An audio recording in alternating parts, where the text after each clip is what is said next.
Kristus Tuhan dan pengantara kami. Amin. Dalam nama Bapa dan Putra dan Roh Kudus. Amin. Di hadapan kita ada tamu yang jauh dari Pulau Nias, Sumatera Utara. Tadi pagi dijemput oleh Pak Growo. Kesempatan malam ini ya kita ngobrol-ngobrol saja tentang hidup panggilan. Bagaimana toh hidup membiara itu, apakah lempeng-lempeng saja atau juga ada masalah-masalah, atau lalu bagaimana kalau misalnya ada cucu kita atau anak kita yang berkehendak untuk membiara itu, kalau di Sustra itu bagaimana caranya. Monggo nanti Bapak Ibu bersempatan untuk menggali kepada Suster. Selanjutnya Suster kami persilakan untuk memperkenalkan diri dan nanti sharing dengan Bapak Ibu semuanya. Suster bisa duduk di sini. Ini Suster nggak bisa bahasa Jawa. Oh iya. Nak dirasani orang ngerti. Orang ngerti tuh. Ayo Suster sini, Suster. Sama saya. Ayo sini Suster. Ditemani. Oke, duduk sini ya. Perkenalkan diri, Suster. Namanya, dari kongregasi, dari mana, lalu sekarang kok berada di sini, ceritanya bagaimana. Monggo Suster silahkan memperkenalkan diri.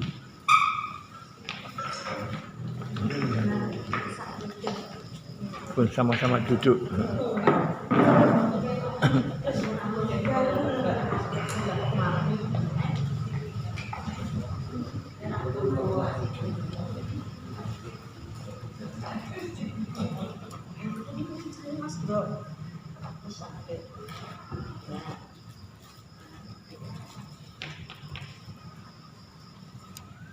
Sini Pak Tanto.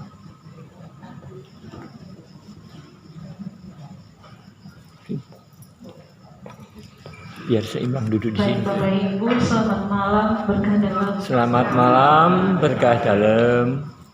Saya Suster Agatha Bali SCMM. SCMM itu Suster Cinta Kasih dari Maria Bunda Berbelas Kasih. Oh iya. Saya di sini live-in. Saya berasal dari Pulau Nias, Sumatera Utara. Oke. Dan sekarang saya studi di Jogja, di Sanata Dharma. Dan nanti kalau selesai studi kembali lagi ke Sumatera. Ya. Lalu karya kami di SCMM itu ada karya ini belas kasih, yaitu pendidikan, ada juga rumah sakit, ada jompo, panti asuhan dan panti jompo juga. Dan saat ini juga sedang dibuat itu karya baru, yaitu klinik konseling bagian psikis. Dan Bapak Ibu mungkin sudah tahu bagaimana hidup para biarawati.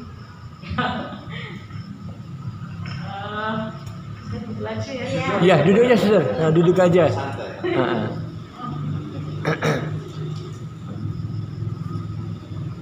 Kalau hidup kami itu Pak Joko.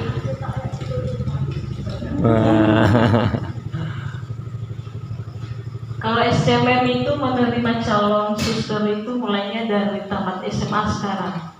Tamat SMA, batas maksimal umur itu 30 tahun diterima. Kalau udah 30 tahun tidak diterima lagi. Di SCMM sendiri kami ya.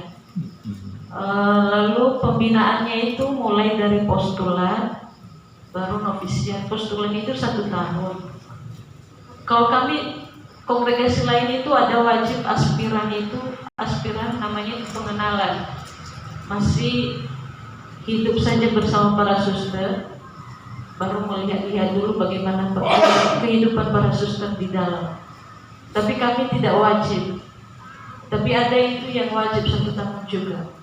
Kalau SCMM tidak wajib, boleh langsung tamat baru masuk postulan. Kalau kami 1 tahun juga menjalani hidup pembinaan di postulan.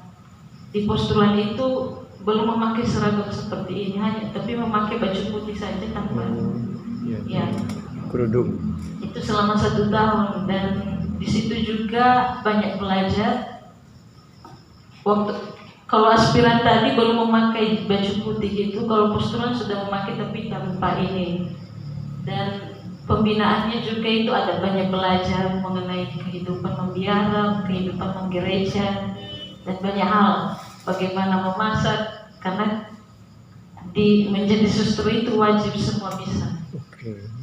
Gitu. Yang tidak bisa dari rumah harus bisa di biara. Lalu setelah tamat postulat 1 tahun, masuk ke novisiat itu 2 tahun. Di novisiat itu dibilang itu tahun kanonik, maksudnya itu tidak boleh keluar, hanya di dalam saja kecuali ke gereja. Oh iya? Iya, selama 2 tahun. Tapi ada yang bilang novis 1 dan novis 2. Selama novis 1 itu yang tidak boleh, benar-benar tidak boleh hanya ke gereja.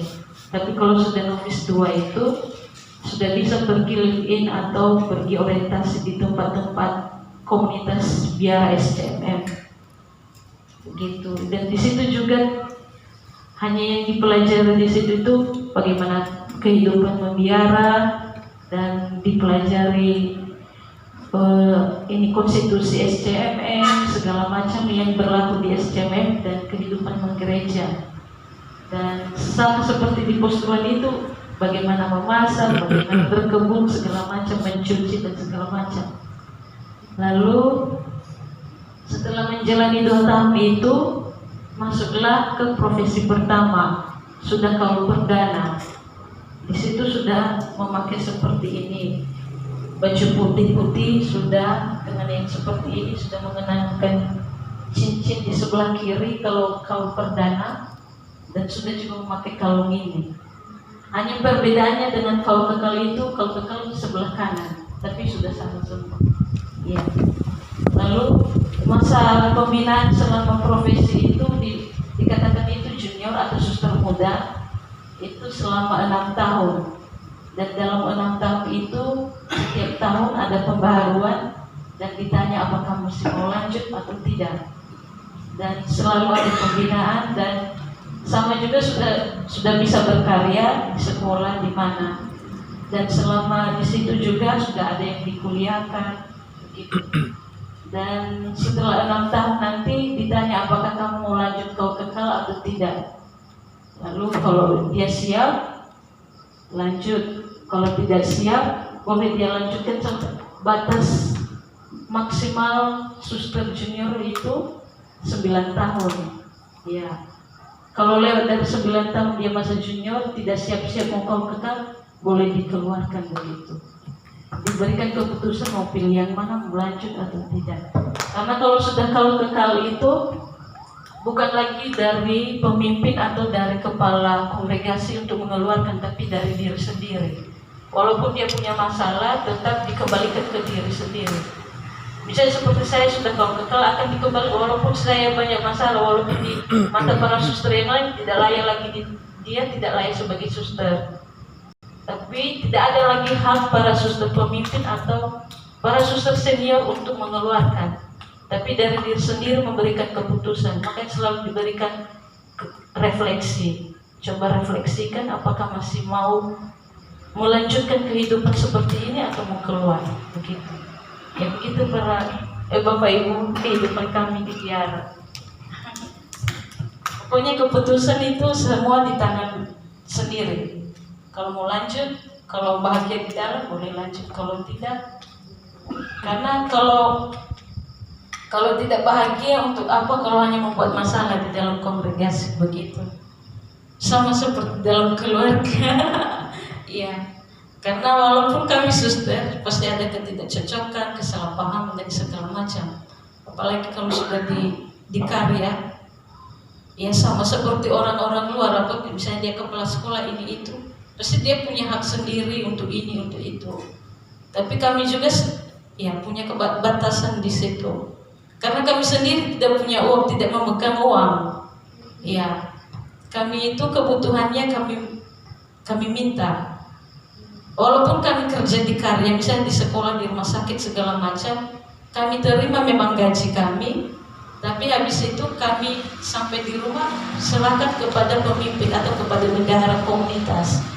Jadi dikelola secara bersama. Yang memegang semua itu bendahara atau ibu komunitas, kalau bisa bendahara tidak begitu. Kami kebutuhan sehari-hari itu meminta, tapi di kongregasi kami itu setiap bulan diberikan per orang itu 300.000 sebagai tanggung jawabnya untuk dirinya membeli kebutuhannya. Selain yang bersama itu semua kebersamaan. Misalnya seperti di sini, kami mau pergi ke Wonogiri Suster, boleh. Bolehkah kami pinjam mobil itu? Boleh. Baru bisa kami ke misalnya, Suster, apakah boleh kami minta duit untuk beli minyak? Gitu. Tapi kalau misalnya bolehkah, saya dibilang oh boleh. Tapi harus ada bukti nanti. Selalu apa-apa itu harus ada bukti. Apa-apa itu semua harus ada. Kalau nggak ada bukti, kita dicurigai, bukan curigai dalam hal itu bentuk kejujuran kami sebagai seorang suster. Gitu kehidupan. Apakah kalau sudah sampai tahapan kalau kekal itu apakah ada yang tidak melanjutkan, suster? Ada. Oh gitu ya. Iya. Jadi pilihan. Iya. Dan sebenarnya lebih berat itu kalau sudah kamu kekal, bukan. Maksudnya beratnya di mana itu? Karena di umur itu biasanya di situ ada apa namanya dibilang krisis ya. Iya. Ada krisis memegang ini, misalnya mau menjadi ini. Bukan hanya para suster, awam juga misalnya di umur produktif itu kan kita pengen maunya saya menjadi pemimpin ini atau saya menjadi ini, saya menjadi di situ nanti. Karena keputusan semua itu di tangan pemimpin ya. Kita tidak bilang saya sudah tamat ini, saya mau kerja, saya mau memegang ini, tidak boleh. Walaupun sudah tamat, kalau misalnya diputuskan kamu pergi kerja di dapur provinsial, misalnya di pusat itu, misalnya kamu di Medan di provinsial itu memang komunitas besar, dan itu diwajibkan harus ada penanggung jawab suster di situ. Kamu kerja di dapur ya, penanggung jawab dapur, itu kita selalu harus siap. Baru kamu kerja di konveksi, misalnya konveksi itu di tempat menjahit kamu misalnya baju-baju seragam sekolah. Tidak bisa kita menolak apapun gelar kita tetap. Tapi kadang itu kan kami punya kaul ya. Kaul itu ada 3. Kaul ketaatan, kemurnian, kemiskinan. Itu wajib kami hidupi dalam kehidupan kami. Harus taat, apapun itu taat. Lalu kemiskinan itu yang tadi kami tidak memegang duit. Apa yang ada itu yang dipakai. Lalu kemurnian tadi ya, itu hidup selibat ya. Kami tidak menikah begitu. Ya begitu.